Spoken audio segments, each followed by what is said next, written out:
राम राम मंडळी, या चॅनलमध्ये तुमच्या सर्वांचं पुन्हा एकदा स्वागत आहे. मित्रांनो, मराठा आरक्षण आंदोलनाचे नेते मनोज जरांगे पाटील यांनी भाजप नेत्या पंकजा मुंडे आणि मंत्री धनंजय मुंडे यांच्यावर काही गंभीर आरोप केले. तर मित्रांनो, बीडच्या नांदुरघाट गावात रात्री झालेल्या दगडफेकीमध्ये अनेक जण जखमी झाले. या जखमी रुग्णांची मनोज जरांगे पाटील यांनी आज बीड जिल्हा रुग्णालयात जाऊन भेट घेतली.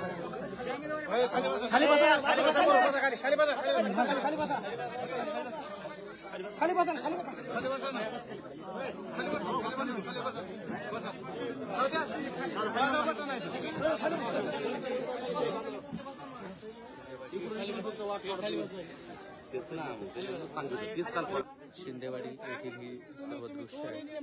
सध्या सांत्वन भेट देण्यासाठी आदरणीय मनोज जरांगे पाटील शिंदेवाडी या छोट्याशा गावामध्ये पोहोचलेले आहेत.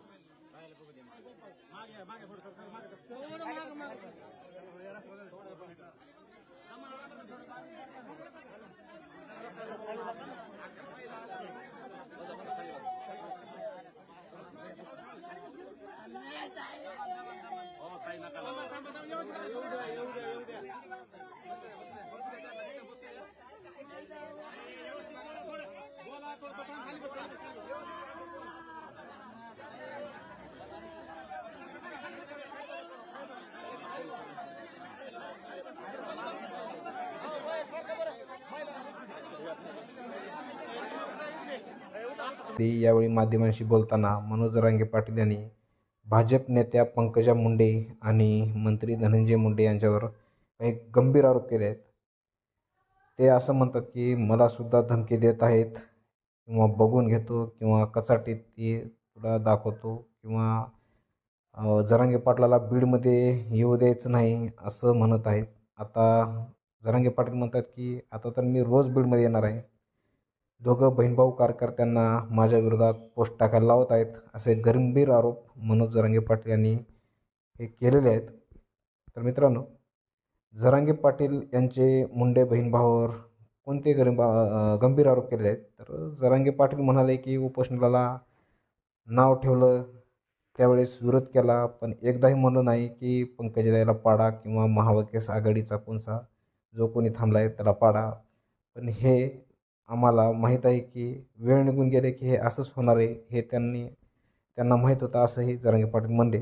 तसेच मी बलिदान देण्यासाठी तयार आहे, मात्र मी मागे हटणार नाही. मला बीडमध्ये येऊ देणार नाहीत, तर तुमच्याही नेत्यांना महाराष्ट्रात फिरायचं आहे. तुमची गुंडगिरी आम्ही किती दिवस सहन करायची? आमच्याकडे खुंखार लोक आहेत, एवढा कच्चा द्यायचा पेचा मराठा समाज नाही, असे जरांगे पाटील म्हणले. तसेच तुमच्याही नेत्यांना महाराष्ट्रात आणि मुंबईत, पुणे, संभाजीनगरला फिरायचं आहे आणि मला बीडमध्ये येऊ देणार नाहीत असं म्हणत आहेत. मराठा समाजाचे असे उपकार फेडता का तुम्ही? असंही जरांगे पाटील यांनी त्या बहीणभावांवर काही वक्तव्य केलं आहे. तुमच्या व्यासपीठावर मराठा समाजातील नेत्यांना बसायला जागा नव्हती, असा प्रश्न मनोज जरांगे पाटील यांनी त्यांना विचारलेला आहे. तसेच तलवारीचे देखील वार आहेत. आया बहिणींना देखील मारहाण केली आहे. मराठ्यांची मतं लागतात, मराठ्यांचे नेते प्रचाराला लागतात आणि मराठ्यांच्या मतावर मोठे व्हावे लागते, पण गोरगरीब बरोबर अन्याय हे प्रत्येक वर्षी सुरू आहेत. स्वतःचे संकट अंगावर आहे त्यावेळेस आपल्या पाया पडतात आणि संकट निघून गेलं की लगेच राष्ट्रीय पातळीवर काय झालं, बीडमध्ये काय झालं आणि माजलगाव आणि परळीमध्ये काय झालं संपूर्ण महाराष्ट्र बघतोय, असं जरांगे पाटलांचं वक्तव्य होतं. ते आपण व्हिडिओमध्ये पाहणारच आहोत.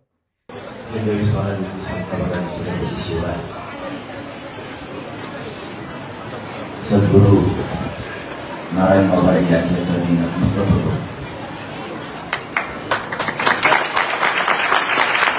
आपले महंत गुरुवारी यांच्या चरणी नतमस्तक होतो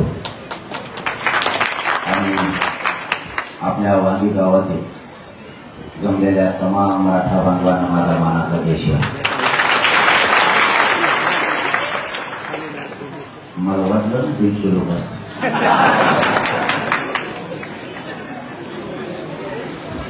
बाबाजी आता म्हणले की अडथळे निर्माण होत आहेत, मग गाडीच बाबाजी पुढे येत. सगळ्यात मोठी अडचण ती झाली मी वेळेवर कुठंच जाऊ शकत नाही. हिंगोलीला एका लेकराचं लग्न आहे, जिला आईवडील नाहीये. पूर्ण गाव त्या लेकराचा बाप झालाय आणि त्या लग्नाला आम्हाला जायचंय. ते लग्न 5 आता इथेच 5 वाजले का. मी तरी सांगितलं होतं कोणाला सांगू नका, आपल्याला तिथं जाणं गरजेचं आहे. सगळे कार्यक्रम कमी करून तरी पण हीच वेळ आहे. शेवटी आता इथून पुढच्या गावकऱ्यांना तरी विनंती की आम्हाला तिथपर्यंत सोडाळू नका. असले तर तुमचे कार्यक्रम दुसऱ्या वेळेस घ्या, कारण ते लेकरं खूप वाट बघायले. तर त्यांनी सांगितलं तुम्ही आल्याशिवाय आम्ही लग्न नाही लावणार. मी जर पाठा 4ला 5ला गेलो तर त्या पाहुण्याचं काय होईल.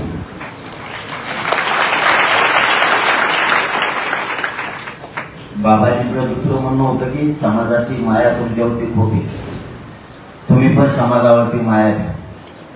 माझी समाजावर माया नसते तर एवढा जीव धोक्यात घालणार नसतो. माझ्या समाजावर माझी माया आहे. माझ्या समाजाला मी मायबाप मानले. या समाजापेक्षा माझं दैवत मोठं काहीच नाहीये जगात. मी माझं कुटुंब सुद्धा बाजूला ठेवलं आणि या समाजालाच परिवार मानले. आणि मी जिवंत आहे तोपर्यंत मी समाजाच्या पाठीशी उभा राहणार आहे, समाजाला मोठं करणार. या जागतिक लोक मोठे झाल्याशिवाय मी ऐकणार नाही. मग कितीही संकट येऊ दे मी झेलायला तयार आहे. फक्त तुम्हाला माझी या मराठा समाजाला विनंती, जरा एक जेव्हा करा. आपल्या आपल्या शक्ती नका वायाला जाऊ. खूप संकटात तोडायचे, खूप संघर्ष आपल्या लेकरांना करावा लागणार. आपण हयात आहेत तोपर्यंत सगळे संकट आणि संघर्ष आपण उभा करून सगळ्या लेकरांच्या डोक्यावरचा संघर्ष आपल्याला कमी करून ठेवायचा. लेकराच्या डोक्यावर संघर्ष ठेवून आपल्याला नाही जायचं पुढे.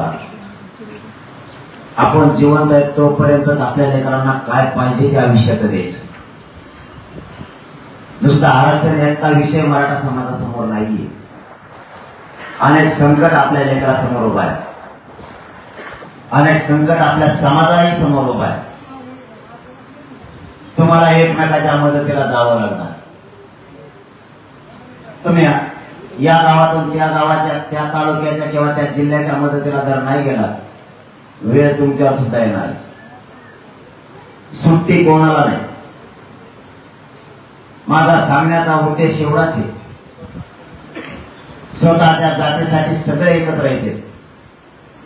मग तुमच्या लेकराला आणि तुमच्या जातीला मोठं करण्यासाठी तुम्हाला एकत्र यायला अडचण काय. आपण कधी जातीवाद नाही केला आणि कधी करणार पण नाही. आजपर्यंत मराठ्यांनी कधी जातीवाद नाही केला, पुढेही करणार नाही. सांगायचं त्यांनीच मराठा आणि ओबीसीवाद आणि डाग लावायचा मराठ्यांना. एक साधं उदाहरण सांगतो तुम्हाला, कारण मला जायचंय पुढं. आपल्या बीड जिल्ह्यात उभा राहिलेला उमेदवार एकही मराठ्याचा नाही, तरी म्हणले मराठा ओबीसीवादी. उमेदवार सगळे ओबीसीचे आणि डाग मराठा. कोण उमेदवार मराठ्याचा आहे? तुम्हाला माझ्यापुढे आणून तो शिरले नसतं. बीड जिल्ह्यात मराठ्याचा पण उमेदवार आहे का? आणि मग मराठा ओबीसीवाद पुढे. बजरंग सोनवणे निवडून आले तरी ओबीसी, आणि पंकजा मुंडे निवडून आले तरी ओबीसी, आणि मध्ये भोगा पाडला मराठा.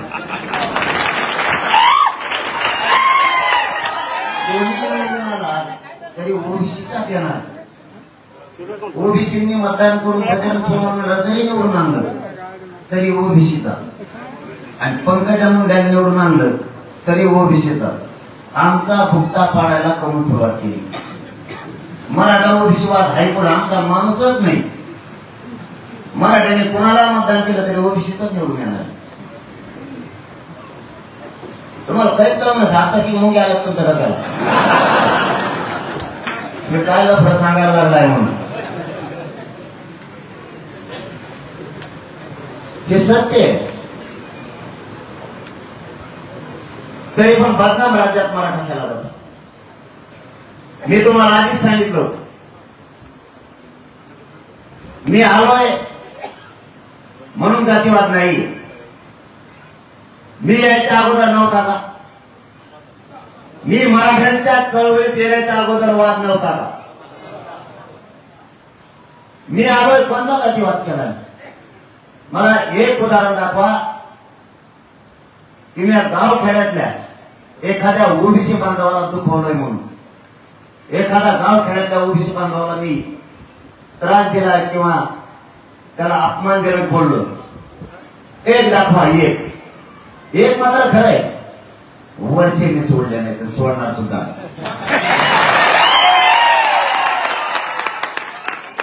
कारण ते कोणाचेच नाही, आपले नाही, ओबीसीचे नाही, ते फक्त खाते. त्यांना वारकऱ्यांच्या काद्या कळत नाही, त्यांना संस्थांची काहीही कळत नाही. जसं नाचा वाटण तसं नाचायला लागले. मी आल्यापासून थोडं ते बंद झालंय. कारण मी जरा इज्जतदार म्हणून सांगतोय त्यांना, राहायला लागले नाही, राहिले मी आहेच ना. मी नाही सोडी त्यांना. आता मोगम आरोप केल्याशिवाय मी बोलत नाही, कारण या व्यासपीठावर मी बोलत नाही कधी एका जातीचा.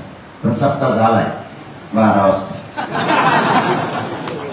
नसता एवढंच व्यासपीठ आहे की सगळ्या जाती धर्माचे लोक इथं गुन्ह्या गोविंदाने आणतात. आतापर्यंत जेवढ्या सप्ताहात गेलो कमीत कमी 500 पेक्षा जास्त एकाही जागेवर बोललो नाही. कारण प्रत्येकाला एवढंच व्यासपीठ राहिले का आता इथं सगळ्या जाती धर्माचे लोक एकत्र येऊ शकतात. इथंच गुन्ह्या गोविंदाने आणू शकतात. आणि वारकरी संप्रदायानेच आपल्याला संस्कृती शिकवली.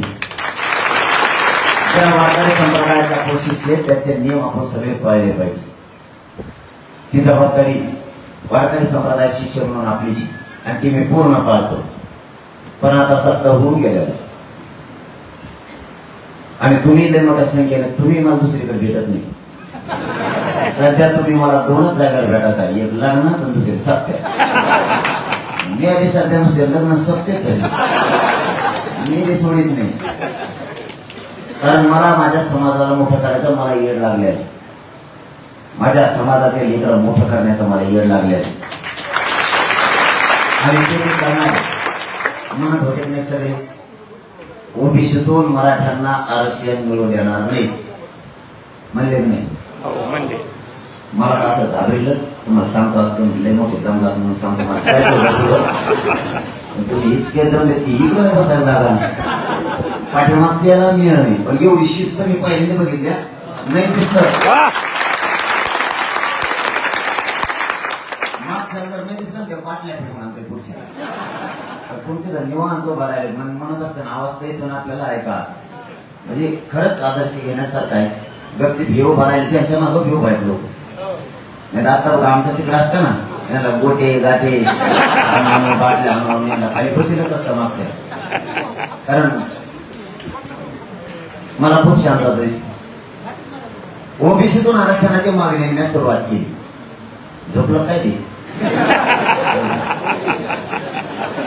4-5 डोकीचे तरी मिळ लागणार म्हणून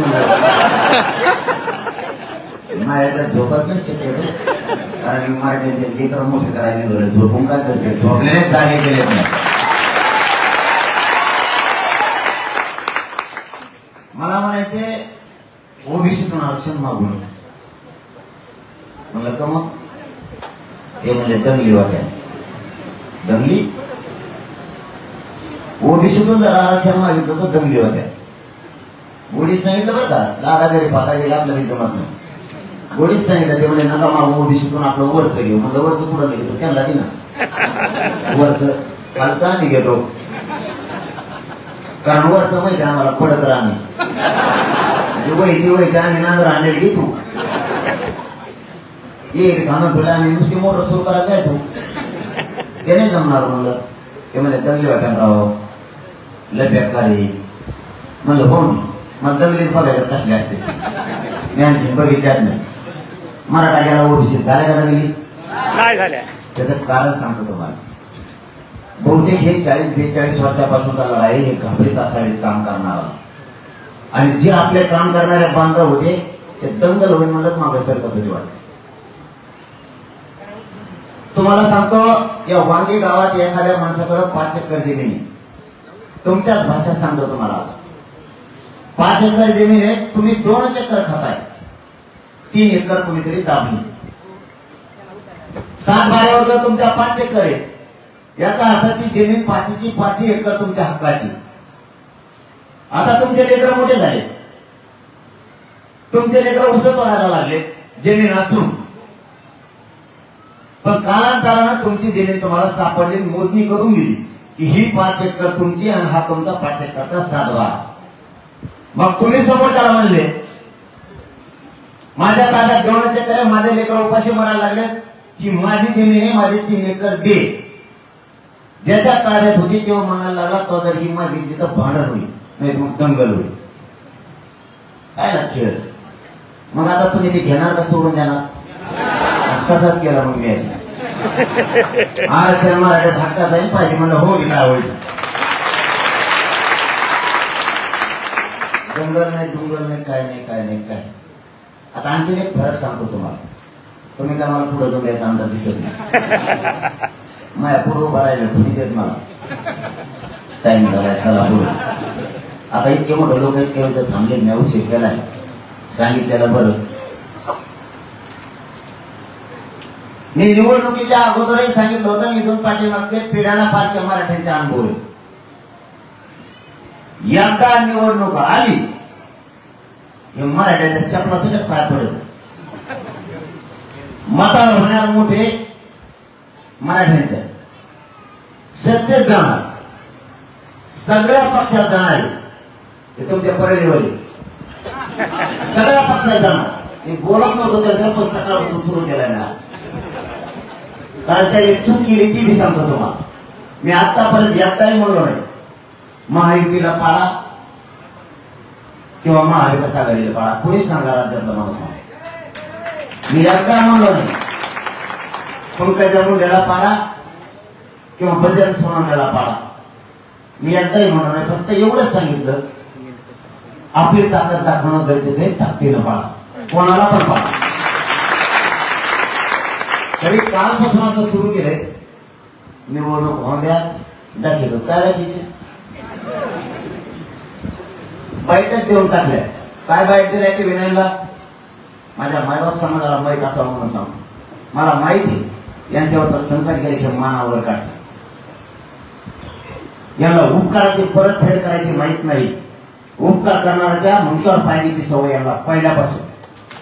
मला त्यांना सांगितलं होतं शाने व्हा, पत्र वाचल्याच्या बंद, पण आपले शाने नाही. 150 पेक्षा जास्त मराठ्यांचे व्यासपीठावर बसले, बसायला हरकत नाही, त्यांना मोठंही करावं, त्याबद्दल माझं दुमत नाही. मी प्रामाणिक या पवित्र धर्ममंडपात सांगतो, परंतु मोठं झाल्यावर त्याच मराठ्यांच्या लेकराचे मुद्दे पाडू नये या मताचा मी.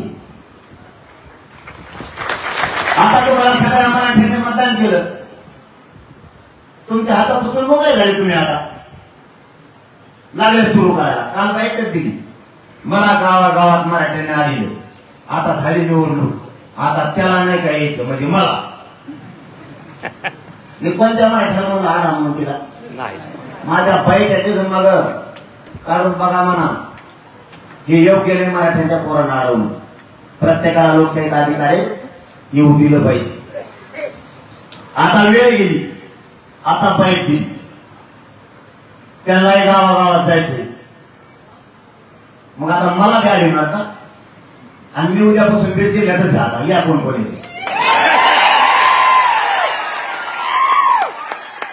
काय भाषा आहे तुमची वेळ गेल्यावर, काय भाषा आहे तुमची वेळ गेल्यावर.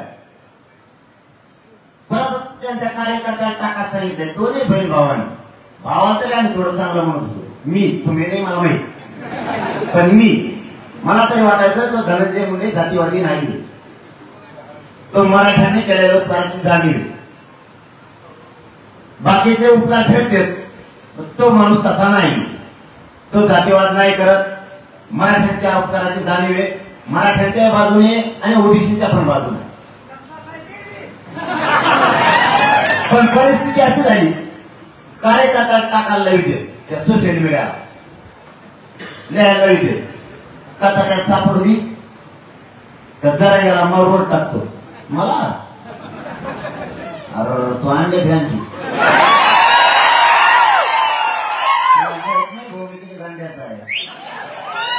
चांगले चांगले उलटे काढते गेले, फक्त समोरून ये मला त्याला कोण येतात. मग सांगतो तुला मी काय, मी मरायला नाही भेट. बरं हा तो त्याचा ऐकून तू मला बिरात नाही येऊन देणार किंवा मारून टाकणार असं करायचं. आता दोन्ही बहीण भावा सांगितलं म्हणून तू हा माणूस मला मारून टाकणार. जी गोळी मला टाकून जाईल ना त्या रंगाचे जातच मराठीशी लग्न ठेवणार.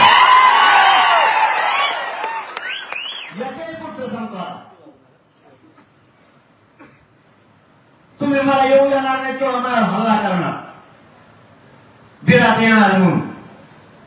भाऊ भानावर आहे तो या नेत्याला सुद्धा मुंबईत फिरायचंय, महाराष्ट्रात फिरायचंय, महाराष्ट्रात फिरायचंय. तुम्ही असताना एवढी उडशी एखाद्या जिल्ह्यात नाही तर कापऱ्या वापऱ्यात माझ्या गावाला जिल्ह्यात तुम्हाला फिरायचंय. समजून सांगा, दोन्ही बहीण भावाला सांगताय पवित्र मंडपातून समजून सांगा. तुमच्या लोकांना भांडणीत पडू नका. तुमच्याकडे तुमची गुंडगिरीला दिवस सहन केले आम्ही. माझे जात काय छळ सहन करायला जन्माले नाही.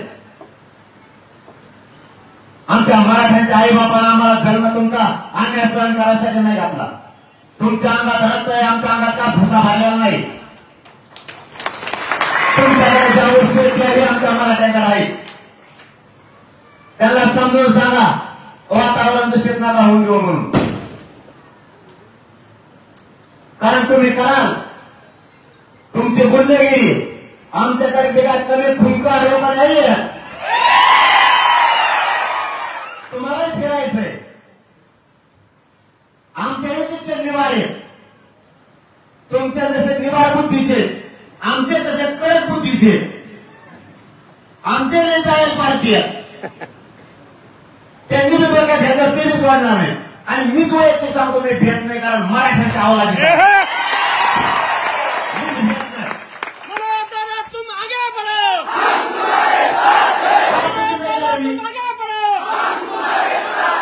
काय चुकीचं करायला लावलं. मराठा समाज एक केलाय. मराठा समाजाला 70 वर्षात न मिळणारं आरक्षण दिलं. माझ्या मराठा समाजाचा स्वाभिमान जिवंत करून रक्ता स्वाभिमान ठासून टाकलाय.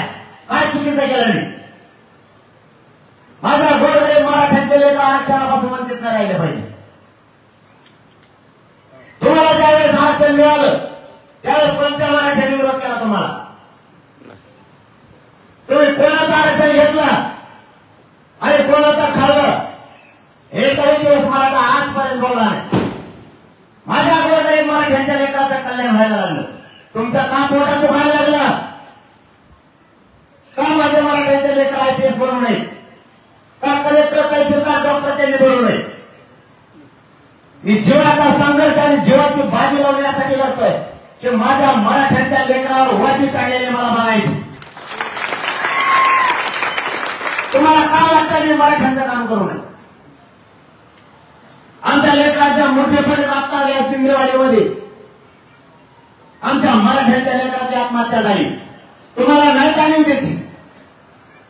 तुम्हाला फक्त मराठ्यांच्या मतावर मोठं व्हायचं, गोळ बोलून मतं घ्यायचे, चपला सकट मराठ्यांच्या पाय पडायचे आणि सत्ता आली की मराठ्यांच्या छापाला पाय द्यायचा. मी मराठ्यांना सांगितलं होतं हे उपकाराचे जाण ठेवणारे नाहीये. हे परत फेर अशी करतील.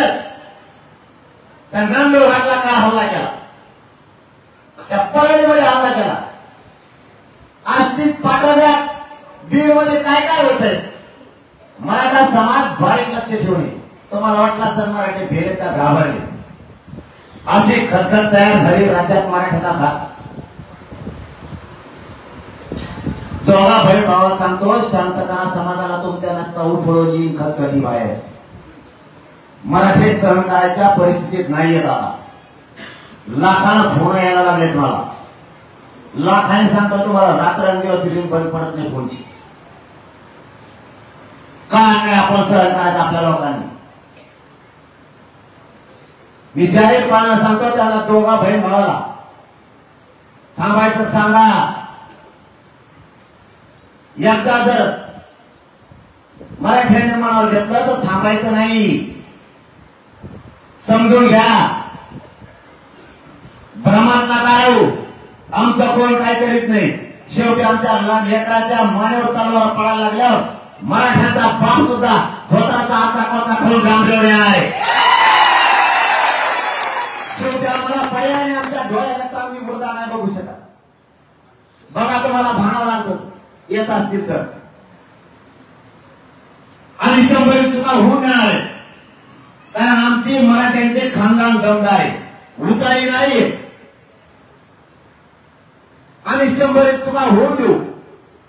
आणि एकदा डोक्यात घेतलं तर माझं फिरून सरकार नाही. कारण मी माझ्या मराठ्याचा अन्याय नाही सहन करू शकत. आणि मी हे चुकीचं करतोय असं मला नाही वाटत. का मी माझं सरकाव? का मी जातीवाद केलाय का? मग मी का माझं सरकाव? माझ्या समाजाला इतका त्रास होतोय.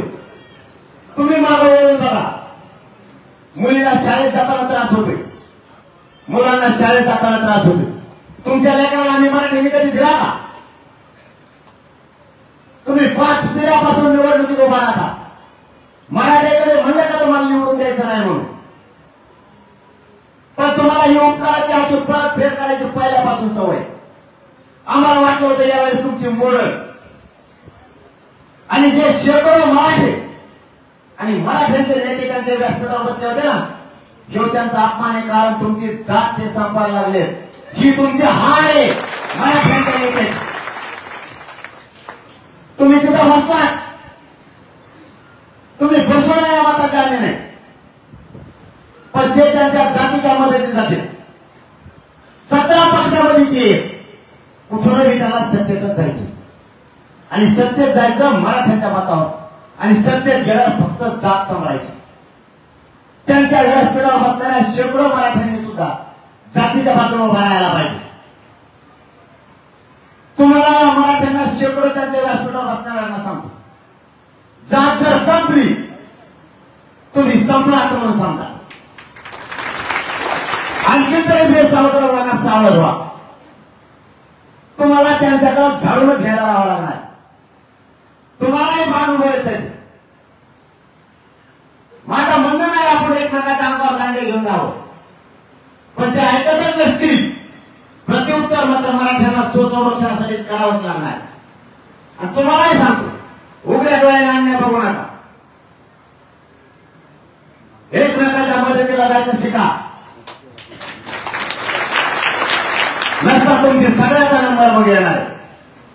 मी नाही भेट मारायला माझी नका काळजी करू तुम्ही. मी खंबीर पाठ पुरवायला सगळ्याची. माझ्या समाजाला अन्याय होणारा तो तुम्ही रोखा. भेट सोडा. आता करतील येऊन हे मला बरोबर करून द्या कारण खायला. आता निवडून आल्यावर करतील. आल्याच नाही विधानसभा 6 महिने. आता करशील एक जाईल निवडून.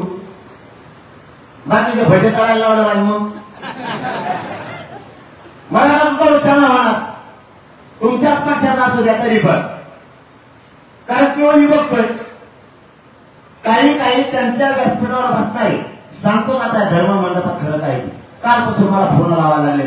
त्यातले 25% 100% जे मराठी त्यांच्या व्यासपीठावर बसत होते त्याच्यातले ते म्हणते पेपरच झालं राहू. आम्ही 7 दिले मला ऐकायला ते ऐकून वाटा ना. कोण म्हणते त्यांच्या व्यासपीठावर असणारे मराठी. आम्ही मराठी होतो तेव्हा आम्ही लय तळमळ केली त्यांनी निवडून यावा मतदान व्हावं म्हणून. पण जे लोक मराठ्यांच्या पोरं रोज पोस्ट टाकायला लागले. आम्हाला इकडे धमकी दिली. पण ते भेटले जाट नांदूरला जमले तर सगळे पळून गेले घाट नांदूरला. नांदूर घाटला करू नये ह्या मताचा मी. आता फोन करायलेत, मेसेज पडायलेत, तर तेच नेते म्हणाले चूक झाल्यासारखं वाटते. सुधरा, नका शांतता पसरून देऊ. आम्हाला नाही शांत महाराष्ट्र करायचा, पण कमजोर समजू नका. गप्प बसलो म्हणून कमजोर समजू नका. थोडं सुद्धा एकदा जर ताराला लागले, मला सुद्धा खणणार नाही. हे लोक मराठ्यांचे माझ्या बापाला देणार काढणार. हे जवळ कंट्रोल मध्ये तवर जरा धीराने घ्या. ज्या 2 जणांना धमकीचा ते गप्प बसल्यामुळे सगळ्या समाजावर वेळ आणून असे स्वप्न नका बघू. कारण तुम्हाला उपकार किती केला तरी उपकाराची जाणीव नाही. तुम्ही त्याची परत फेडत करणार. तुमच्यावर संकट आहे तर तुम्ही मराठ्यांच्या दारात येऊन आपला सगळं पाय पडणार. पण वेळ निघून गेली की तुमची वळवळ सुरू होणार. ही महाराष्ट्रात सगळ्यांना अनुभव आहे आणि सगळ्या जाती धर्माला पण. यांची सगळ्यात मोठी खत हे कोणतं इतकं बेकार आहे म्हणतात म्हणजे मी. याला जर नाही थांबिलं तर ह्यो गोरगरीब दलित बांधवांना सुद्धा सत्तेत घाली, मुस्लिमांना सत्तेत घाली, 12 बलुतेदारांनाही घाली आणि मराठ्यांना सुद्धा सत्तेत घाली देऊ. आणि तुम्हाला खरं सांगतो, मला सत्तेत नाही जायचं. याने त्रास दिला आणि त्याने त्रास दिला, खोट्याची शिदांतर झाल्या हे म्हणण्यापेक्षा तुम्हाला अशी ताकद आणि बळ देतो ह्या 2-4 जातीला. तुम्ही फक्त 2-4 जाती सत्तेत घाला. विधानसभेला सत्ता यांच्या हातात द्या. तुम्हाला अशी ताकद पुरतो ना गोरगरीब या 2-4 जातीला. तुमच्याकडे वर बघायचं म्हणलं तरी 2 लाखाचा चकमा लावा लागला पाहिजे त्यांना. तुम्हाला ते करावं लागणार. तुमच्यावर अन्याय बंद करायचा असला कारण या 2-4 जातीवरच अन्याय जास्त होतो. बघूया झाली सुधारणा त्यांच्यात ठीक. जवळ सण होतं त्यावर करू. मग आपला नागरिक आल्यावर मग मराठ्याला थांबू शकत. त्याला आमचा नागरिक केली सुधारणा तर करा आणि आसपासच्या गावाच्या मदतीला जात जाईल. माझी तुम्हाला हात जोडून विनंती. एक प्रकारच्या मदतीला बघा. माझ्या बाबू नका काय काम नसतो कोणा. मला तर मग होते लय मोठी टोळी. ती नाही का टोळी ओबीसी आरक्षणात येऊ नका म्हणणारी टोळीचा मुकादम ते यावल्यावाला गेले सगळे पैसे पडून त्याचे मुकादम राहिले तिला. आपल्या नागरिकांना सोपं नाही.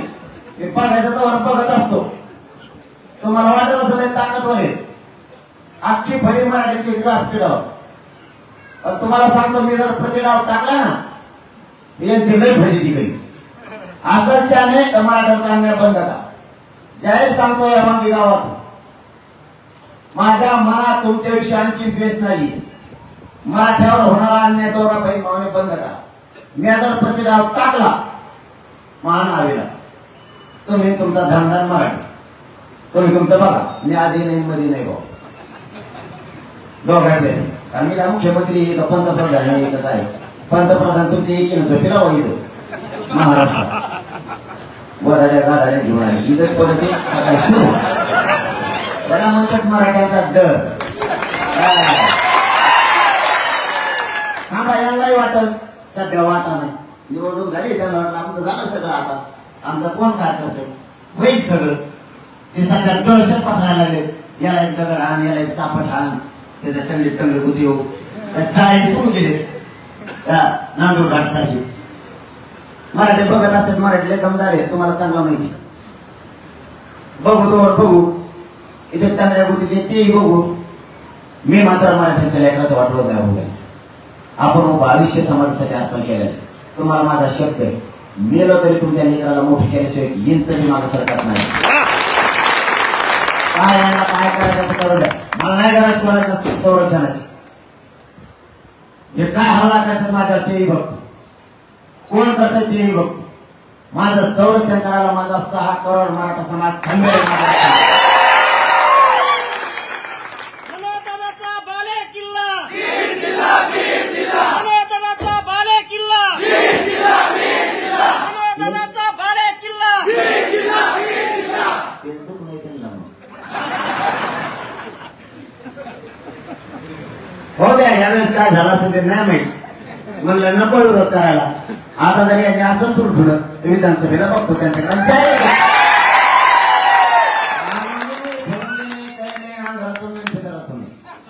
आपलं सगळं ओपन असतं. यावेळेस मी न्यूट्रल राहिलो. माझा समाज पण आहे. कोणी कोणीकडे नव्हतं. ज्याला पाण्यात त्याला चट पाडतील. पण हे जर असंच करत राहिले विधानसभा 6 महिने हे बघा सत्य द्यायसाठी गोडपती त्याला सत्यातच जाऊन देऊ नका. मग जाऊन द्या. सगळ्यात सोपं आपल्या सत्तेचा जाऊ द्या. धोतरावून आपली शिदेशी आमदार तिथं टेबल तरी आपल्या बाहेर उठून आणले. आता हेच पर्याय नाही. जात वाचवा, जातीचे पोरं वाचवा. माझा संघर्ष आणि जीव त्याच्यासाठी जळतो. मी इतक्या दुश्मनावर घेतल्या फक्त माझ्या मराठीचे लेखन व्हावे म्हणून. दुसरं काय कारण. मी कोणासाठी लढतो. मी आरक्षण घेताना भाजपाचा मराठा सुद्धा घेणार, राष्ट्रवादीचा मराठा घेणारे, काँग्रेसचा घेणारे, शिवसेनेचा घेणार. इथं जातीचा काय संबंध आहे. इथं राजकारणाचा काय संबंध. इथं सगळ्या मराठ्यांचे लेखन मोठे होणार. तुम्ही एक आमदार होता, 4 सभापती होता, म्हणून काय करोडो मराठीचे लेखन मारला का मराठ्यांचे नेत्या हो. नेत्याने जरा विचार करा. आपले जात वाढली पाहिजे याच्यासाठी प्रयत्न करा. मी हटत नाही. माझा शब्द आहे तुम्हाला. माझा जीव जरी गेला आणि यांनी मला जेलमध्ये जरी टाकलं, जेलमध्ये सरळ पण तुमच्याशी गद्दारी नाही करणार. आयुष्य फार गद्दारी नाही करणार. मी मला फिरायला घेत नाही. माझं बलिदान जरी गेलं समाजासाठी तरी मी द्यायला तयार आहे. कोणाकोणाला हल्ला करायला इथं येऊ द्या माझ्या. पण त्याच्यानंतर काय दशा होईल मोजता सुद्धा येणार नाही मला तुम्हाला. मी तयार आहे. काळजी करू नका. मी काही करायला तयार आहे आणि कसंही लढायला तयार आहे. मित्रांनो, कसा वाटला व्हिडिओ आम्हाला नक्की कमेंट करून कळवा. तुमच्या याच्यावर काय प्रतिक्रिया आहे ती पण कळवा. धन्यवाद. जय जवान, जय किसान, जय जाऊ, जय शिवराय, जय महाराज.